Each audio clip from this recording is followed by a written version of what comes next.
టాటరా classic రెటినాలకు world class treatment ఇప్పుడు మన భీరంగూడలో అమెరికన్ లేజర్ ఐ హాస్పిటల్స్.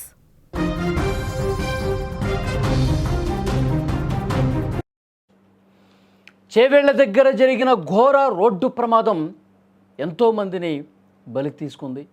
ఎన్నో కుటుంబాల్లో తేరని విషాదాన్ని తీసుకొచ్చిన పరిస్థితుంది. ముఖ్యంగా ఆ ముగ్గురు అక్క చెల్లెళ్ళు చనిపోయిన ఘటన అయితే రాష్ట్రంలో ఎంతోమందిని కదిలించింది. ఎంతోమంది కళ్ళల్లో కన్నీళ్లు తెప్పించినటువంటి పరిస్థితి. ఆ ముగ్గురు అక్క చెల్లెమ్మలు చనిపోవడంతో ఆ ఊరు పెరకంపల్లి ఊరంతా కూడా తీవ్రమైనటువంటి శోకంలో నిండిపోయిన పరిస్థితి. అంత్యక్రియలు ముగిశాయి.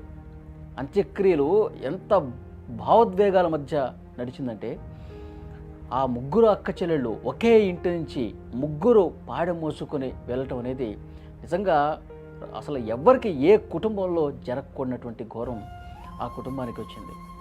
ముగ్గురు ఒకేసారి ఒకే ప్రమాదంలో చనిపోవడం అనేది నిజంగా ఎవరూ జీర్ణించుకోలేకపోతున్నారండి.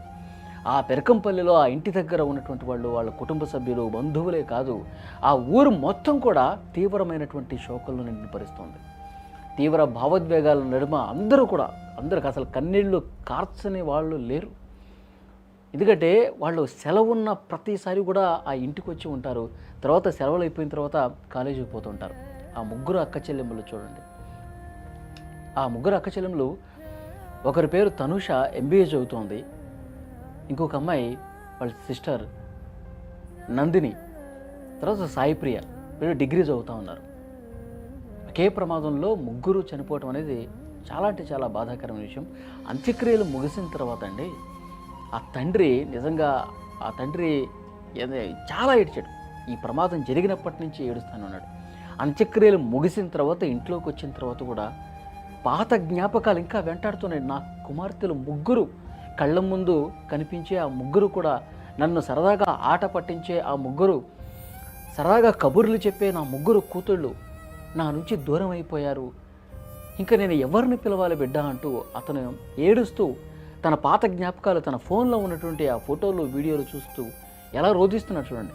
అంత్యక్రియలు ముగిసిన తర్వాత వెంటనే స్నానం చేసి ఇంటికి వచ్చిన తర్వాత చూడండి ఆ ఫోటోలు చూసుకుంటూ, ఆ వీడియోలు చూసుకుంటూ, బిడ్డ నేను ఇంకా ఎవరిని పిలవాలి బిడ్డ, తనుష, నందిని, సాయిప్రియ అనుకుంటూ అతను నిజంగా ఏడుస్తుంటే అక్కడ ఉన్న వాళ్ళందరూ కూడా కన్నీళ్ళు పెట్టుకుంటున్నారండి. ఆ తండ్రికి ఎంత బాధ ఉంటుంది చూడండి. ముగ్గురు, ఒకళ్ళు కాదు, ముగ్గురిని ఒకేసారి పాడి మూసుకుంటూ కాటికి పంపించిన పరిస్థితి ఉంది. పిల్లలు ముగ్గురు కూడా చదువుకుంటున్నారు. వాళ్ళకి ఏదో ఒక ఉద్యోగం వస్తుంది. ఉద్యోగం వస్తే ఏదో ఒక అయ్యి చేతిలో పెట్టి ముగ్గురిని కూడా అత్తారింటికి ఎంతో సంతోషంగా పంపించాలనుకుంటున్నటువంటి ఈ చేతులతో ఈరోజు అంత్యక్రియలు జరిపించాల్సిన పరిస్థితి వచ్చింది, కాటికి పంపించాల్సినటువంటి పరిస్థితి వచ్చిందని చెప్పి ఆ తండ్రి ఎంత విలపించాడు చూడండి. పగవాడికి కూడా అసలు ఈ కష్టం రాకూడదు దేవుడా అని ప్రతి ఒక్కరూ కోరుకునే స్థాయిలో ఇలాంటి దుర్ఘటన జరిగింది. చూడండి, ఏ తండ్రైనా అసలు ఉండగలడా? ఏ తండ్రైనా అల్లారు ముద్దుగా పెంచుకున్నటువంటి ముగ్గురు కుమార్తెలను కూడా ఒక్కసారిగా దూరం అయ్యారంటే ఆ తల్లిదండ్రులకి ఎంత శోకం చూడండి. వాళ్ళు ఆ ఇంటికి మృతదేహాలు తీసుకొచ్చినప్పుడు కూడా ఆ దేవుడు మమ్మల్నన్నా తీసుకుపోవాల్సింది కదా, ఎంతో భవిష్యత్తు ఉన్నటువంటి నా బిడ్డల్ని తీసుకుపోయాడని చెప్పి చాలా అంటే చాలా బాధపడేటువంటి పరిస్థితి ఉంది. నిజంగా ఈ వార్త చదువుతుంటే నాకు కూడా చాలా బాధగా ఉందండి. ఆ తండ్రి గుండెల్లో ఎంత బాధ ఉందో అర్థమవుతుంది. ఆ వీడియో చూస్తేనే మనకు అర్థమవుతుంది. కొన్ని సంవత్సరాల పాటు ఆ వేదన వెంటాడుతూనే ఉంటుంది. వాళ్ళ జ్ఞాపకాలు, వాళ్ళ ఇంటికి వచ్చిన ప్రతి సందర్భంలో వాళ్ళు చేసే ఆటలు, వాళ్ళు సంతోషంగా గడిపే పరిస్థితుల్లో ఆ పిల్లలు ముగ్గురు కూడా వాళ్ళ అక్క పెళ్ళిలో ఎంత సంతోషంగా అనిపించారు, ఎంత మంచిగా ఫోటోలు దిగారు, ఎంత మంచిగా వాళ్ళు, ఎంత సంతోషంగా వాళ్ళు డ్యాన్సులు వేశారు, దాండియా నృత్యాలు చేశారు. అవన్నీ కూడా కళ్ళ ముందు కనిపిస్తాయి. ఈ 2 రోజులు అయితేనే వాళ్ళకి సంబంధించినటువంటి వాళ్ళ కుటుంబం, బంధాలు, ఇరుగు పరుగు వాళ్ళతో ఉన్నటువంటి సంబంధాలు మేము చదువుతూ ఉంటే 2 రోజుల్లోనే మనకే అనిపిస్తూ ఉంటుంది, అరే ఎంత మంచిగా ఉన్నారు పిల్లలు, ఆ దేవుడు ఎందుకు తీసుకుపోయాడని చెప్పి మనకే అనిపిస్తూ ఉంటుంది 2 రోజుల నుంచి మనం ఈ వార్తలు చదువుతుంటే. కానీ అక్కడ ఆ ఇరుగు పరుగు వాళ్ళు, ఆ ఊళ్ళో ఉన్నటువంటి జనం అంతా కూడా కన్నీళ్లు పెట్టుకొని వందలాదిగా ఇంటికి వచ్చారండి.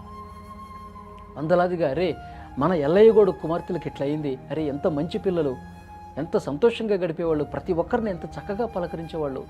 ఈరోజు ఎల్ఐకి ఎంత కష్టం వచ్చిందిరా అనుకుంటూ అందరూ కూడా కన్నీళ్లు పెట్టుకుంటూ అంతిమయాత్రలో పాల్గొన్నారు. అంత్యక్రియలు ముగిసిన తర్వాత ఇంటికి వచ్చిన తర్వాత ఆ తండ్రి చూడండి, ఆ ఫోటోలు చూపిస్తూ ఉన్నాడు.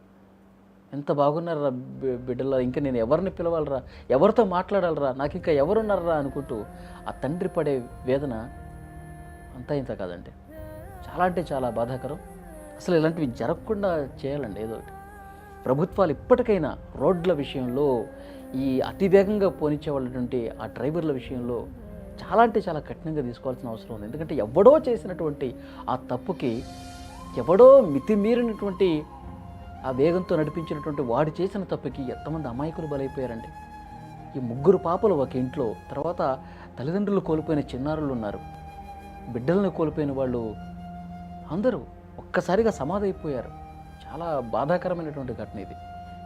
ఇలాంటివి జరగకుండా ప్రభుత్వాలు ఏం చేస్తారో ఏంటో, 4 ఆ రోడ్ల వెడల్పు చేయాలా, చాలా కఠినంగా డెసిషన్స్ అనేవి తీసుకోవాలా పాలకులు. అప్పుడు మాత్రమే ఇవి ఆగుతాయి.